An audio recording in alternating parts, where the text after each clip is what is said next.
cắt xong là ghiền. Ông bao nhiêu tiền? Ổn không ba? Giống như bà ngoại tao hồi trẻ á. Nhớ quên quên nè. Không được lấy đồ của tao. Không được lấy đồ của tao.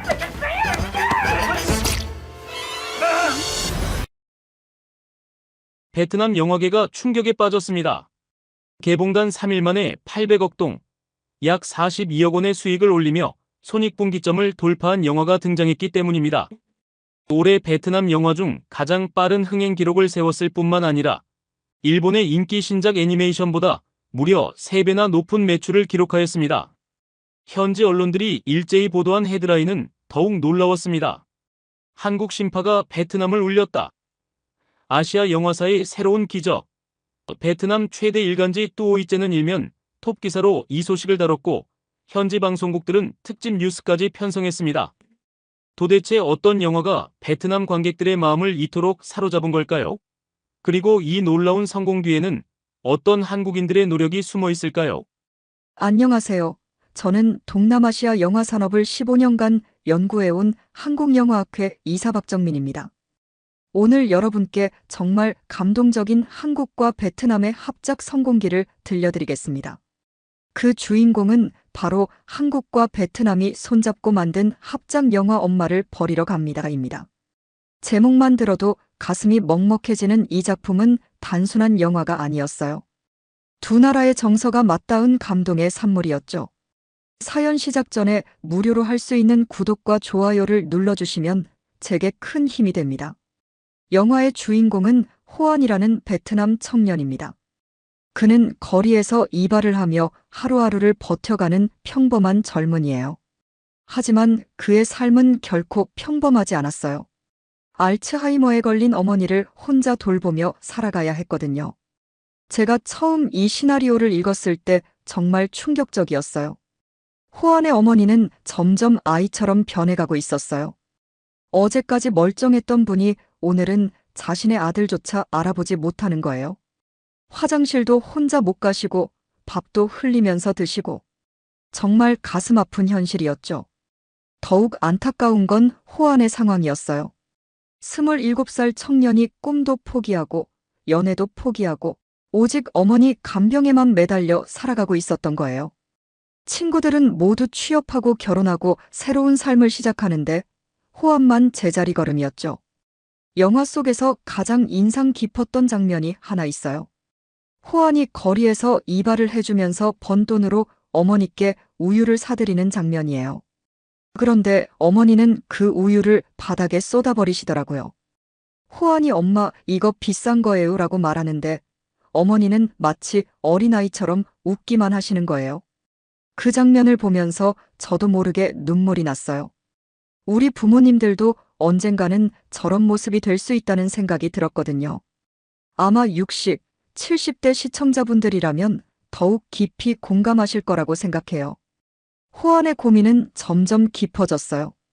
어머니의 병세는 악화되고 자신의 미래는 보이지 않고 그때 그는 하나의 선택지를 떠올리게 됩니다. 바로 한국에 사는 형에게 어머니를 보내는 것이었어요. 이 형이라는 인물도 정말 흥미로웠어요. 20년 전에 한국으로 떠나서 그 이후로 한 번도 연락하지 않은 형이었거든요. 호안은 그 형의 얼굴조차 기억나지 않을 정도였어요. 하지만 선택의 여지가 없었죠. 호안이 형에게 전화를 거는 장면이 정말 절절했어요. 형, 저 호안이에요. 기억나세요? 전화기 너머로 들리는 형의 목소리는 차가웠어요. 20년 동안 가족에게 연락 한 번 안 한 사람이었으니까요. 그런데 호안은 끝까지 예의를 지키더라고요. 형, 제가 부탁이 하나 있어요. 어머니를 모셔가 주실 수 있나요? 이 한마디를 하기 위해서 얼마나 많은 용기가 필요했을까요? 영화에서 가장 가슴 아팠던 건 호안의 내적 갈등이었어요. 어머니를 사랑하지만 자신의 인생도 포기할 수 없었던 거죠. 그렇다고 어머니를 버릴 수도 없고 정말 진퇴양난의 상황이었어요. 이런 상황이 비단 영화 속 이야기일까요? 아니에요. 지금 이 순간에도 전 세계 어딘가에서는 호안과 같은 고민을 하고 있는 자식들이 있을 거예요. 그래서 이 영화가 베트남 사람들의 마음을 이렇게 깊이 울린 게 아닐까 싶어요. 베트남은 우리나라처럼 효를 중시하는 문화예요. 부모님을 모시는 것이 당연한 의무로 여겨지죠. 하지만 현실적으로는 경제적 부담, 시간적 부담이 만만치 않아요. 호안의 이야기는 바로 그런 현실을 정면으로 다룬 작품이었던 거죠. 이 영화가 베트남에서 이렇게 큰 성공을 거둘 수 있었던 핵심 요인 중 하나는 바로 캐스팅이었어요. 베트남의 최고 스타 배우들이 주연을 맡았거든요. 먼저 호안 역을 맡은 뚜안전이라는 배우를 소개해 드릴게요. 이 배우는 베트남에서 정말 유명한 배우예요. 마치 우리나라의 현빈이나 박서준 같은 위치라고 보시면 될 것 같아요. 보통은 멋있고 로맨틱한 역할을 주로 맡아왔는데 이번에는 완전히 다른 모습을 보여줬어요. 제가 뚜안전을 개인적으로 인터뷰했을 때 정말 인상 깊었던 게 그가 이 역할을 위해서 얼마나 많은 준비를 했는지였어요. 실제로 요양원에서 3개월 동안 봉사활동을 했어요. 치매 환자분들과 직접 생활하면서 그들의 마음을 이해하려고 노력했죠.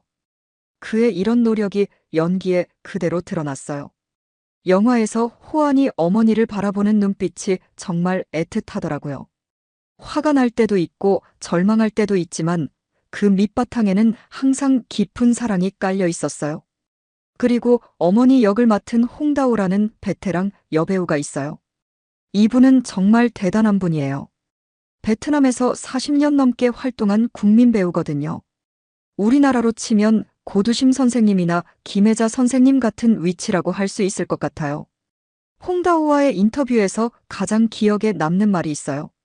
나는 25년간 한국 드라마의 열렬한 팬이었어요. 겨울 연가부터 시작해서 대장금, 별에서 온 그대, 도깨비까지. 정말 많은 작품을 봤죠. 그래서 이번 역할 제안을 받았을 때 운명 같다고 생각했어요. 정말 놀라웠어요. 베트남의 국민 배우가 한국 드라마의 팬이라니요. 그리고 그 영향이 연기에도 고스란히 드러났어요. 홍다오가 연기하는 치매 어머니의 모습에서 한국 드라마 특유의 섬세함과 감정 표현이 느껴졌거든요. 특히 인상 깊었던 장면이 하나 있어요. 어머니가 갑자기 호안을 알아보는 순간이에요. 평소에는 아들을 못 알아보시다가 갑자기 호안아, 우리 아들아라고 부르시는 거예요.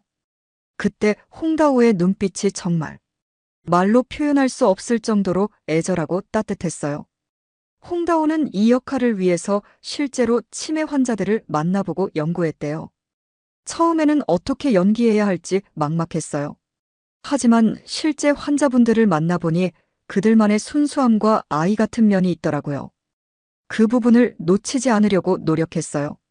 두 배우의 케미스트리도 정말 훌륭했어요. 실제 모자 사이 같은 자연스러움이 있었거든요. 뚜안전이 홍다오를 바라보는 눈빛에는 진짜 아들이 어머니를 보는 것 같은 깊은 애정이 담겨 있었어요. 영화 촬영 뒷이야기도 감동적이었어요. 홍다오가 실제로 뚜안전을 친아들처럼 여겼다고 해요. 촬영 중간중간에 밥 먹었니? 감기 조심해라고 챙겨주셨대요. 그래서 뚜안전도 홍다오를 진짜 어머니처럼 여기게 됐고요. 이런 진짜 같은 관계가 스크린에도 그대로 전해진 것 같아요. 관객들이 영화를 보면서 저 모자가 정말 가족 같다고 느낄 수 있었던 이유죠. 베트남 언론들도 이 두 배우의 연기를 극찬했어요.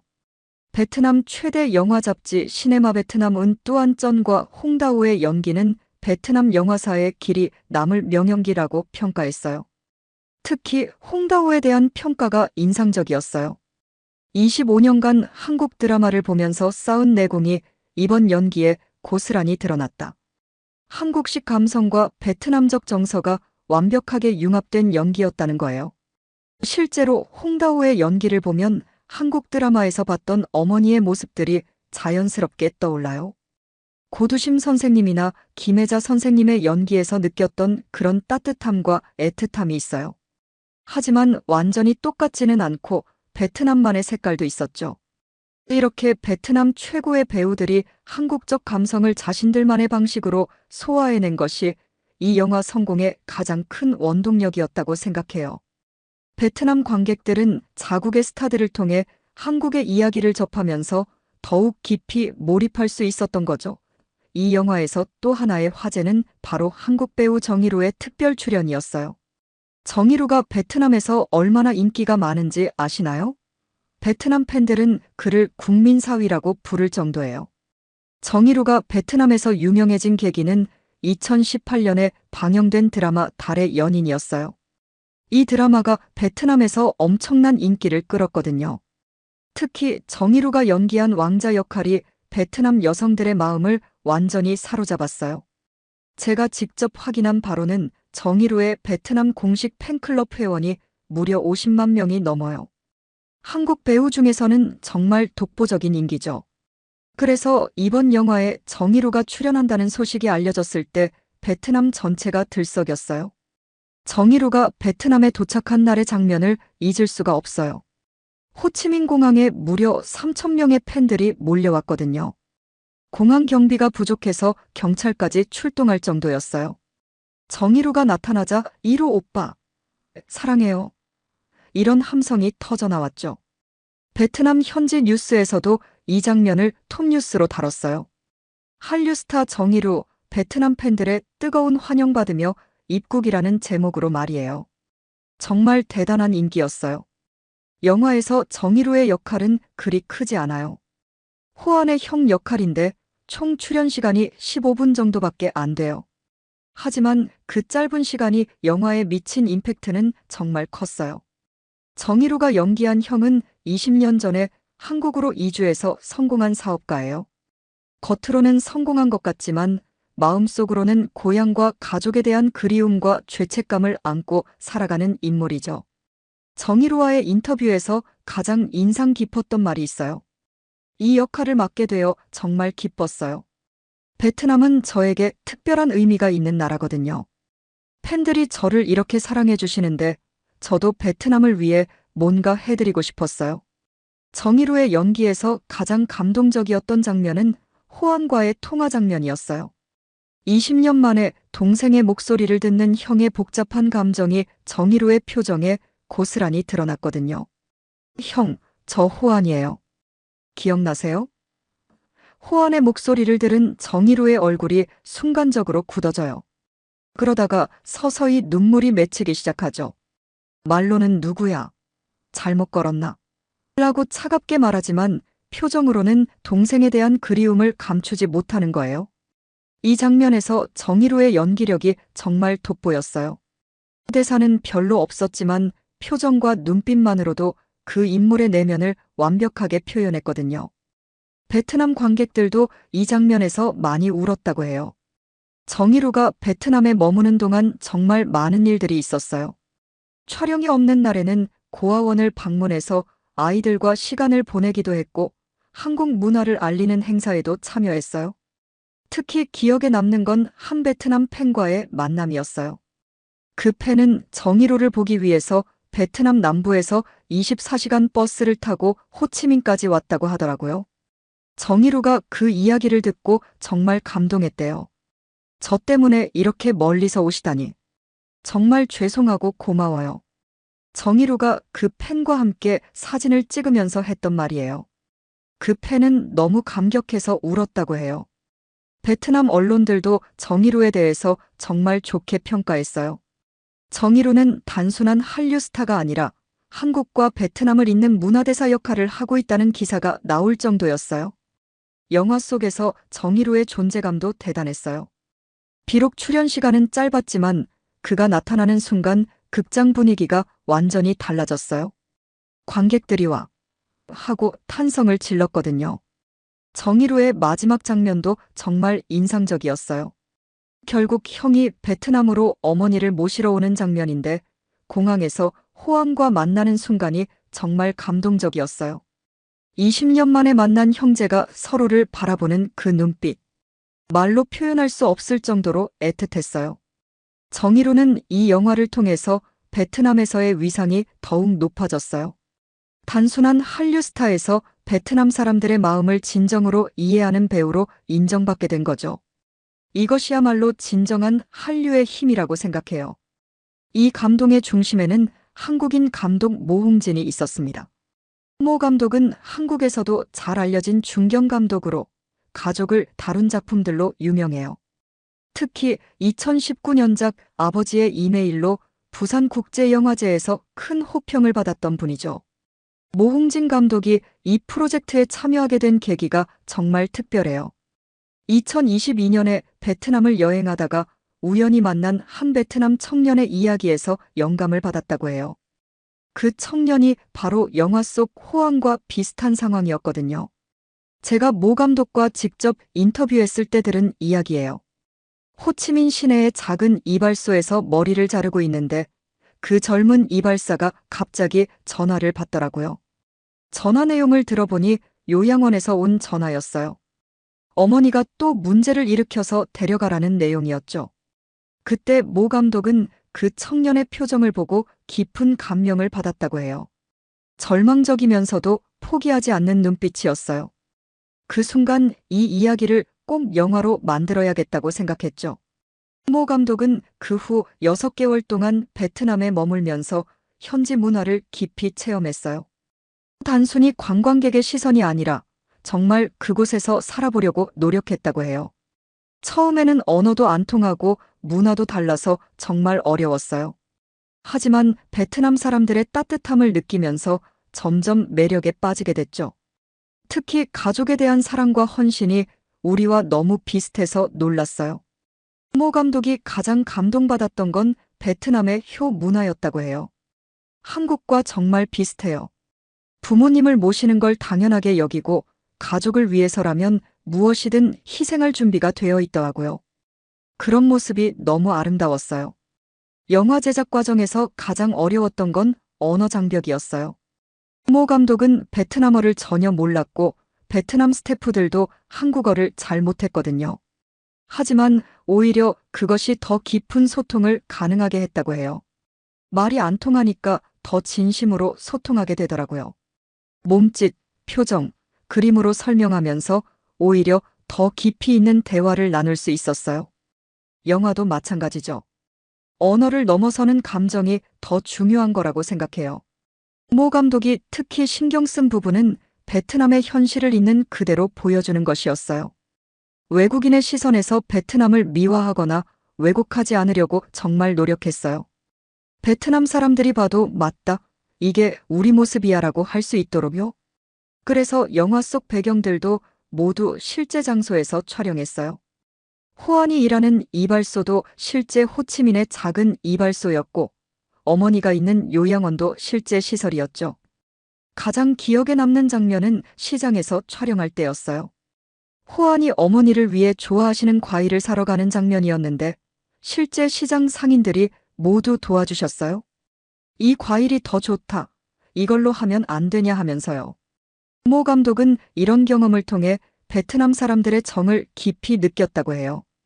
촬영하는 내내 베트남 사람들의 따뜻함을 느꼈어요. 우리가 만드는 영화에 진심으로 관심을 가져주시고 도와주려고 하시더라고요. 영화의 핵심 메시지를 만드는 과정도 흥미로웠어요. 모 감독은 가족의 사랑이 어디까지 갈 수 있는지 보여주고 싶었다고 말했어요. 호안이 어머니를 버리러 간다고 하지만 사실은 어머니를 더 좋은 곳에서 모시고 싶은 마음이에요. 그게 진짜 사랑이죠. 때로는 놓아주는 것도 사랑이라는 걸 보여주고 싶었어요. 모 감독의 연출에서 가장 인상적인 건 디테일에 대한 집착이었어요. 호안이 어머니를 돌보는 모든 장면들이 정말 자연스럽고 현실적이었거든요. 실제로 치매 환자를 돌보는 가족들을 많이 만나봤어요. 그분들의 일상을 세밀하게 관찰하고 영화에 반영했죠. 화장실 도움, 식사 도움, 옷 갈아입히기. 이런 모든 과정들을 있는 그대로 보여주려고 했어요.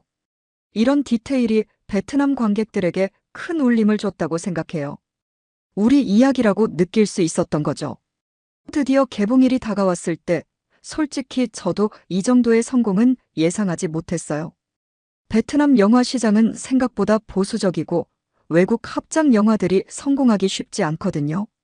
하지만 결과는 정말 충격적이었어요. 개봉 첫날 관객 수가 25만 명을 넘었어요. 베트남 영화로서는 정말 놀라운 기록이었죠. 그런데 더 놀라운 건 둘째 날과 셋째 날이었어요. 입소문이 퍼지면서 관객 수가 계속 늘어났거든요. 개봉 3일 만에 누적 관객 수 80만 명, 매출 800억 동을 기록했어요. 우리 돈으로 약 42억 원이죠. 이는 제작비를 훨씬 넘어서는 수익이었어요. 베트남 영화계에서는 완전히 신화적인 기록이었죠. 특히 놀라웠던 건 일본 애니메이션과의 비교였어요. 같은 시기에 개봉한 명탐정 코난 최신작이 있었는데 이 작품의 3배에 달하는 매출을 기록한 거예요. 명탐정 코난은 베트남에서도 인기가 높은 작품인데 그것을 압도적으로 이긴 거죠. 베트남 영화진흥위원회에서 발표한 자료를 보면 더욱 놀라워요. 엄마를 버리러 갑니다는 2024년 베트남에서 개봉한 모든 영화 중 가장 빠른 손익분기점 돌파 기록을 세웠어요.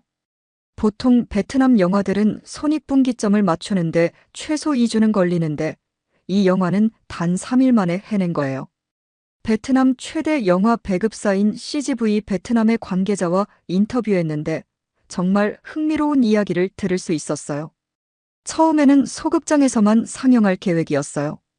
한국과의 합작 영화라고 해도 현지 관객들이 얼마나 관심을 가질지 의문이었거든요. 하지만 개봉 첫날 반응을 보고 급히 상영관을 늘렸다고 해요. 티켓 예매율이 95%를 넘어서더라고요. 이런 경우는 정말 드물어요. 할리우드 블록버스터도 이 정도 예매율은 잘 안 나오거든요. 상영관 확대도 정말 빨랐어요. 첫째 날 50개 상영관에서 시작했는데 셋째 날에는 200개 상영관으로 늘어났어요. 4배나 확대된 거죠. 그런데도 티켓 구하기가 어려웠다고 해요. 베트남 언론들의 반응도 폭발적이었어요. 베트남 최대 일간지 뚜오이째는 연일 이 영화에 대한 기사를 실었어요. 한국 신파가 베트남을 울렸다. 아시아 영화사의 새로운 기적, 이런 헤드라인들이 매일 나왔죠. 베트남 국영방송 VTV에서는 특별 다큐멘터리까지 제작했어요. 한국과 베트남 영화로 통하다라는 제목의 30분짜리 프로그램이었는데 시청률이 15%를 넘었다고 해요. 베트남에서 다큐멘터리 프로그램으로는 정말 높은 시청률이에요. 온라인에서의 반응도 대단했어요. 베트남 최대 포털 사이트 VN 익스프레스에서 실시한 설문조사에서 올해 최고의 영화로 선정됐어요. 응답자의 78%가 이 영화에 투표했거든요. 소셜미디어에서도 연일 화제였어요. 페이스북, 인스타그램, 틱톡에서 해시태그 엄마를 버리러 갑니다. 해시태그가 베트남 트렌드 1위를 차지했어요. 특히 영화를 본 관객들이 울면서 나오는 영상들이 바이럴되면서 더 많은 사람들이 극장을 찾았어요. 베트남의 유명 영화평론가 응웬 민하 씨의 평가도 인상적이었어요. 이 영화는 단순한 흥행작이 아니다. 베트남과 한국의 문화적 교류가 어떤 시너지를 낼 수 있는지를 보여준 역사적인 작품이다. 박스오피스 기록도 계속 경신됐어요. 개봉 일주일 만에 누적 관객 150만 명을 돌파했고 2주 만에 200만 명을 넘어섰어요. 베트남 인구가 9천만 명 정도인데 전체 인구의 2% 이상이 이 영화를 본 셈이에요. 지역별로도 골고루 성공했어요. 호치민, 하노이 같은 대도시는 물론이고 다낭, 칸토 같은 지방 도시에서도 높은 관객 동원율을 기록했어요. 이는 정말 드문 일이에요. 보통 외국 영화들은 대도시에서만 인기가 있는데 이 영화는 전국적으로 사랑받았어요. 연령대별 관객 분포도 흥미로웠어요. 4,060대가 전체 관객의 45%를 차지했는데 이는 평소 베트남 영화 관객층과는 다른 패턴이었어요.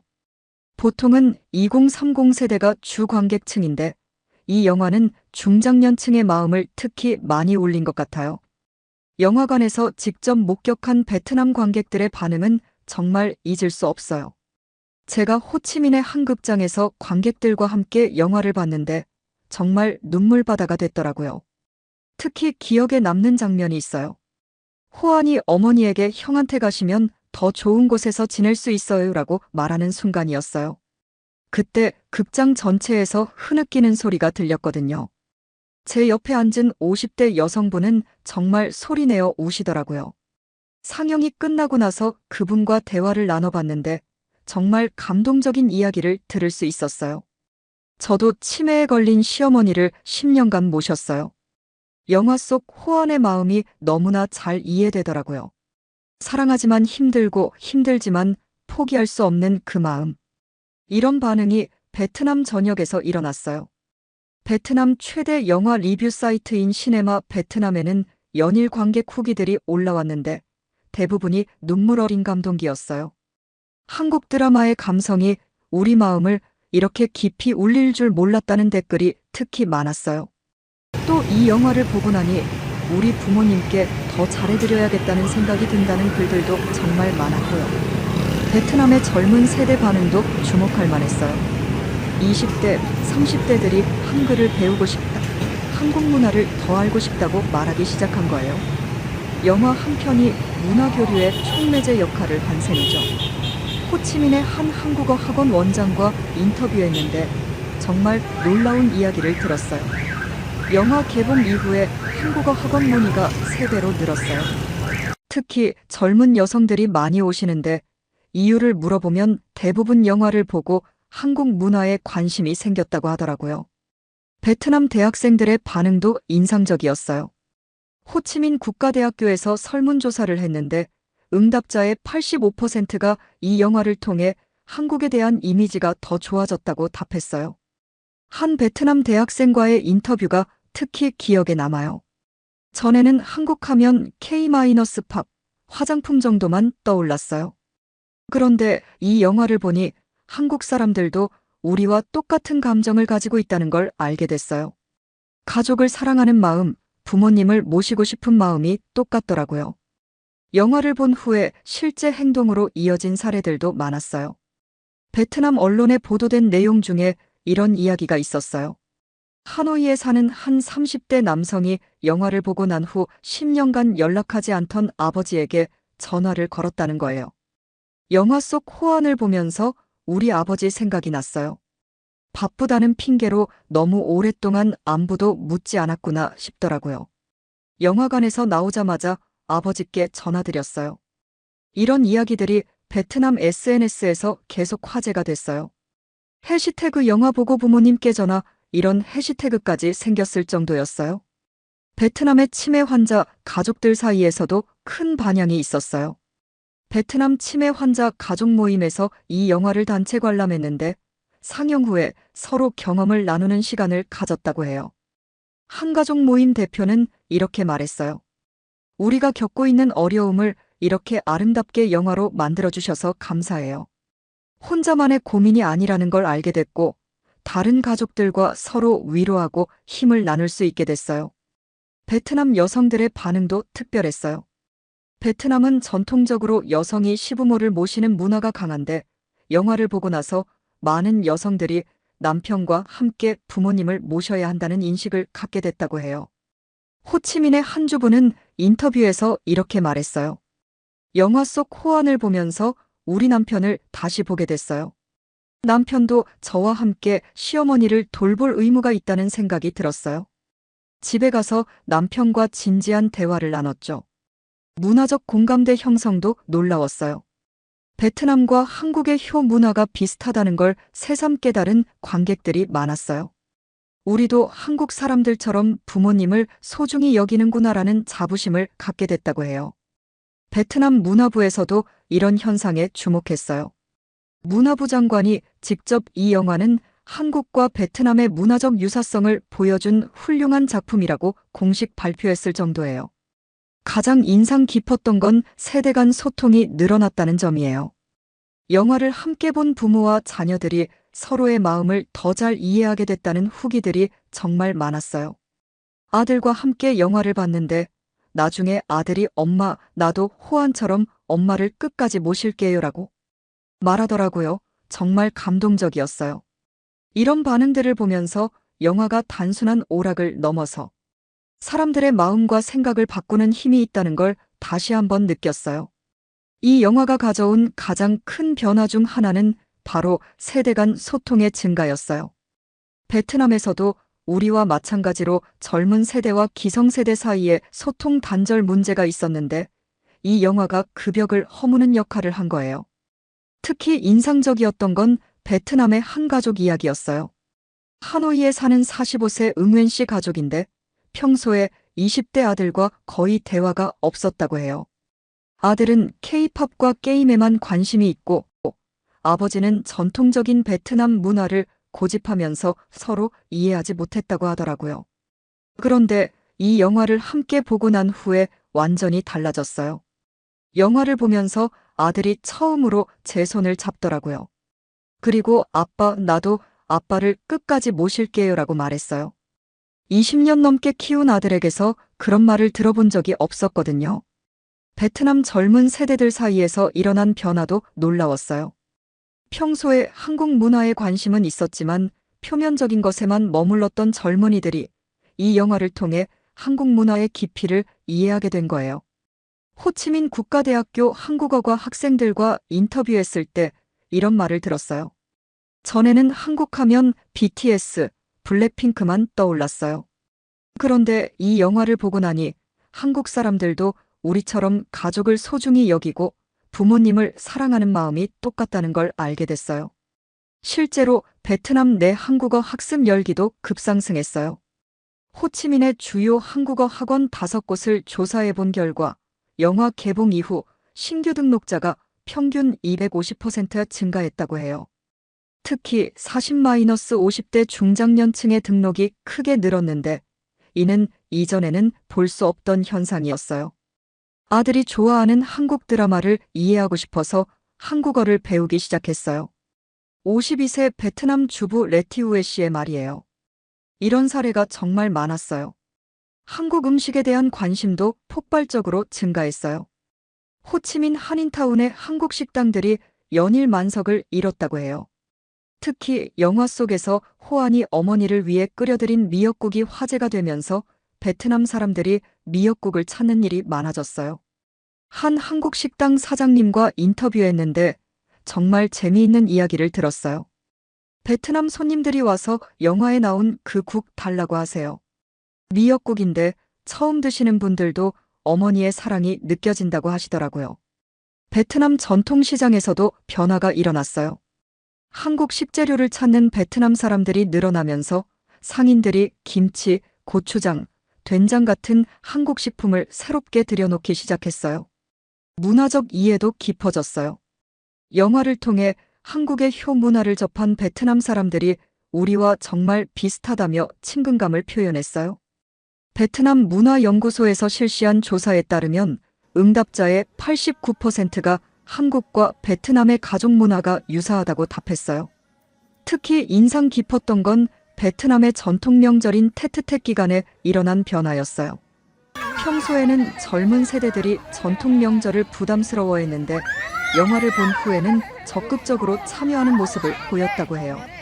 영화 속 호안처럼 우리도 부모님과 더 많은 시간을 보내야겠다고 생각하게 됐어요. 하노이의 28세 직장인 팜티란 씨의 말이에요. 한국문화원에서도 이런 변화를 체감했어요. 평소에 한국문화강좌에 참여하는 베트남인들이 월 200명 정도였는데 영화 개봉 후에는 800명으로 늘어났다고 해요. 베트남 정부 차원에서도 이런 문화교류 증진을 긍정적으로 평가했어요. 베트남 문화체육관광부 장관이 한국과 베트남의 문화적 유사성을 확인할 수 있는 뜻깊은 작품이라고 공식 발표했을 정도였어요. 언어 교류도 활발해졌어요. 베트남 젊은이들이 한국어 단어를 섞어서 말하는 일이 늘어났고 반대로 베트남에 거주하는 한국인들도 베트남어에 더 관심을 갖게 됐어요. 가장 의미 있었던 건 상호 이해의 깊이가 달라진 점이에요. 단순히 K-팝이나 드라마를 좋아하는 수준을 넘어서 한국 사람들의 정서와 가치관을 진정으로 이해하려는 노력이 생긴 거예요. 베트남의 한 대학 교수는 이렇게 말했어요. 이 영화는 한류의 새로운 단계를 보여줬다. 이제는 단순한 문화 수출이 아니라 진정한 문화 교류가 시작된 것 같다. 정말 그런 것 같아요. 이 영화 한 편이 두 나라 사람들의 마음을 이어주는 다리 역할을 한 거죠. 이 영화의 성공이 단순히 베트남 내에서만 끝난 게 아니었어요. 아시아 전체 영화계가 주목하기 시작했거든요. 태국, 말레이시아, 인도네시아, 필리핀의 배급사들이 앞다투어 수입 문의를 해왔어요. 특히 태국에서의 반응이 뜨거웠어요. 태국 최대 영화 배급사 SF 시네마의 관계자와 통화했는데 정말 흥미로운 이야기를 들을 수 있었어요. 베트남에서의 성공 소식을 듣고 즉시 검토에 들어갔습니다. 태국도 효 문화가 강한 나라라서 충분히 통할 것 같아요. 실제로 태국에서 시험 상영을 했는데 반응이 폭발적이었다고 해요.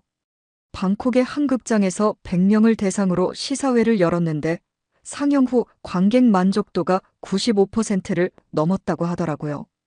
말레이시아에서도 비슷한 반응이었어요. 말레이시아는 다민족 국가라서 가족 드라마에 대한 수요가 높은 편인데 이 영화가 그런 니즈를 정확히 타겟팅했다는 평가가 나왔어요. 인도네시아의 반응도 주목할 만했어요. 인도네시아 영화진흥위원회에서 공식적으로 한국-베트남 합작 모델을 벤치마킹하고 싶다는 입장을 발표했거든요. 인도네시아도 한국과의 합작 영화를 만들어 보겠다는 거예요. 이런 관심은 아시아를 넘어 전 세계로 확산됐어요. 칸 영화제 사무국에서도 이 작품에 관심을 보였다고 해요. 아시아 합작 영화의 새로운 모델로 평가받고 있는 거죠. 프랑스 영화 전문지 카이에뒤 시네마에서는 이렇게 평가했어요. 동남아시아 영화의 새로운 가능성을 보여준 작품이다. 서구 중심의 영화 문법을 따르지 않으면서도 보편적인 감동을 전달하는 데 성공했다. 미국 할리우드에서도 주목하기 시작했어요. 워너브라더스의 아시아 담당 임원이 직접 베트남까지 와서 모흥진 감독을 만났다고 해요. 할리우드 진출 가능성을 타진해 본 거죠. 하지만 무엇보다 중요한 건 아시아 영화계 내부의 변화였어요. 그동안 아시아 각국은 서로 경쟁 관계로만 여겨졌는데 이 영화를 통해 협력의 가능성을 확인한 거예요.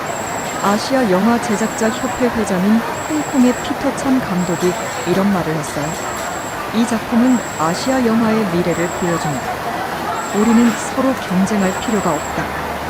함께 협력해서 더 좋은 작품을 만들 수 있다는 걸 증명했다. 실제로 이 영화의 성공 이후 아시아 국가 간 합작 영화 논의가 활발해졌어요.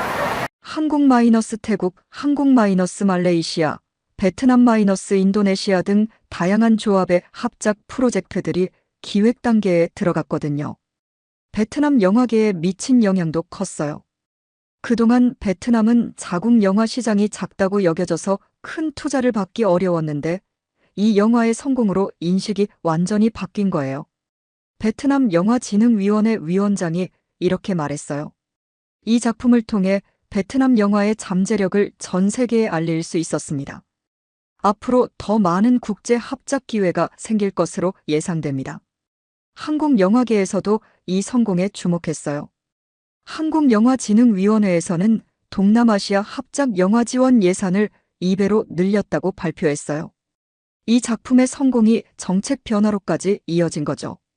특히 주목할 만한 건 제작 방식의 변화였어요. 이 영화는 한국의 자본과 기술, 베트남의 인력과 로케이션을 결합한 모델이었는데 이것이 새로운 표준이 될 가능성이 높아 보여요. 영화 배급 방식도 혁신적이었어요. 베트남에서 성공한 후 아시아 각국으로 순차적으로 확대하는 방식인데 이는 기존의 동시 개봉 방식과는 완전히 다른 접근이었어요. 국제영화제에서의 반응도 뜨거웠어요. 부산국제영화제에서 특별 상영됐는데 관객들의 기립박수가 10분간 이어졌다고 해요. 외국 바이어들도 높은 관심을 보였고요. 도쿄국제영화제에서도 화제작으로 선정됐어요. 일본 관객들도 이 영화에 깊이 감동했다고 해요. 아시아인의 보편적인 정서를 담아낸 수작이라는 평가가 나왔죠. 이런 성공이 더욱 의미 있는 이유는 저예산으로 만들어진 작품이기 때문이에요. 총 제작비가 30억 원 정도였는데 이는 할리우드 블록버스터의 100분의 1 수준이에요. 돈이 아니라 진정성이 관객을 감동시킨다는 걸 증명한 사례가 된 거죠. 이는 자본력이 부족한 아시아 영화계에게 큰 희망을 준 것 같아요. 앞으로 이런 합작 모델이 더욱 확산될 것 같아요. 아시아 각국이 서로의 장점을 살려 협력한다면 할리우드에 맞설 수 있는 새로운 영화 생태계를 만들 수 있을 것 같아요. 이제 핵심을 말씀드려야 할 때가 왔습니다. 이 영화의 성공은 단순히 베트남에서 흥행한 것을 넘어서는 의미가 있어요. 세계가 놀란 건 바로 한국 문화가 국경을 넘어 진정한 감동을 전할 수 있다는 사실이었습니다. 생각해 보세요. 30년 전만 해도 한국은 세계 지도에서 찾기 어려운 작은 나라였어요. 경제적으로도 문화적으로도 존재감이 거의 없었죠. 그런데 지금은 어떤가요? 베트남 사람들이 한국 영화를 보면서 눈물을 흘리고 한국어를 배우고 싶어 하고 한국의 가치관에 공감하고 있어요. 이것이 바로 한국이 이룩한 기적입니다. 군사력이나 경제력이 아닌 문화의 힘으로 세계인의 마음을 사로잡은 거예요. 이런 나라가 세계에 몇 개나 될까요? 엄마를 버리러 갑니다라는 제목 자체가 세계적 화제가 됐어요. CNN에서는 한국식 가족 드라마가 아시아를 정복하다라는 제목으로 특집 기사를 냈고 BBC에서는 K무비의 새로운 전성시대라고 보도했어요. 프랑스 르몽드지는 이렇게 썼어요. 한국은 이제 할리우드가 독점해온 글로벌 영화 시장에 새로운 대안을 제시하고 있다. 동양적 정서와 보편적 감동을 결합한 한국식 스토리텔링이 세계 영화계의 새로운 표준이 되고 있다. 정말 놀라운 일이죠. 불과 몇십 년 전까지만 해도 서구의 문화를 받아들이기만 했던 한국이 이제는 오히려 세계의 문화를 전파하는 나라가 된 거예요. 베트남에서 일어난 현상을 자세히 보면 더욱 놀라워요. 베트남 젊은이들이 한국 문화에 매료된 이유가 단순히 새롭고 재미있어서가 아니었어요. 한국 문화 속에서 자신들이 잃어버린 가치를 발견했기 때문이에요. 호치민의 한 대학생이 제게 이런 말을 했어요. 한국 드라마를 보면서 가족의 소중함을 다시 깨달았어요. 경제 발전만 추구하다가 잊고 있던 것들을 한국 사람들이 지키고 있더라고요. 이것이야말로 한국 문화의 진정한 힘입니다. 경제적 성공과 전통적 가치를 동시에 추구하는 한국만의 독특한 모델이 세계인들에게 새로운 대안으로 받아들여지고 있는 거예요. 베트남 국영방송에서 제작한 다큐멘터리를 보면 더욱 감동적이에요. 한국은 어떻게 전통과 현대를 조화시켰는가라는 제목의 프로그램인데 시청률이 20%를 넘었다고 해요. 그 프로그램에서 베트남의 한문화 평론가가 이렇게 말했어요. 한국 사람들은 경제 발전을 이루면서도 부모님을 모시는 마음을 잃지 않았다. 이것이 베트남 사람들이 한국을 존경하는 이유다. 이런 반응이 베트남뿐만 아니라 동남아시아 전체로 확산되고 있어요. 태국, 말레이시아, 인도네시아에서도 한국식 가족 드라마에 대한 관심이 폭발적으로 늘어나고 있거든요. 세계 영화계의 권위자들도 인정하기 시작했어요. 칸 영화제 예술감독 티에리 프레모는 한국 영화가 보여주는 가족애와 휴머니즘은 할리우드가 잃어버린 가치들이다. 앞으로 세계 영화는 한국을 주목해야 할 것이라고 말했어요. 미국 할리우드 리포터지도 한국은 이제 단순한 K-팝 수출국이 아니다. 깊이 있는 스토리텔링과 인간적 감동으로 세계 문화계를 리드하고 있다고 평가했어요. 이 모든 것의 시작점이 바로 우리가 가진 정이라는 문화였어요. 가족을 사랑하고 이웃을 배려하고 어려운 사람을 돕는 마음. 이런 것들이 지금 전 세계인들에게 절실히 필요한 가치가 된 거예요. 코로나19를 겪으면서 전 세계 사람들이 깨달은 게 있어요. 물질적 풍요만으로는 진정한 행복을 얻을 수 없다는 것. 그래서 한국이 보여주는 따뜻한 현대화 모델에 더욱 주목하고 있는 거예요. 베트남에서 일어난 일을 보세요. 한 편의 영화가 한 나라 전체의 문화를 바꾸고 있어요. 젊은이들이 부모님께 더 관심을 갖게 되고 가족끼리 대화가 늘어나고 전통적 가치를 다시 생각해보게 되었어요. 이것이 바로 소프트 파워의 진정한 의미입니다. 총칼이 아니라 감동으로, 강압이 아니라 공감으로 세계를 변화시키는 것. 한국이 바로 그런 나라가 된 거예요. 36억 명의 아시아인들이 한국을 주목하고 있어요. 한국의 성장 모델을, 한국의 문화를, 한국의 가치관을 배우고 싶어 해요. 이것이야말로 진정한 K-파워 아닐까요? 지금 이 순간에도 전 세계 어딘가에서 한국 드라마를 보면서 감동받는 사람들이 있어요. 한국 음식을 먹으면서 한국을 그리워하는 사람들이 있고, 한국어를 배우면서 한국인이 되고 싶어 하는 사람들이 있어요.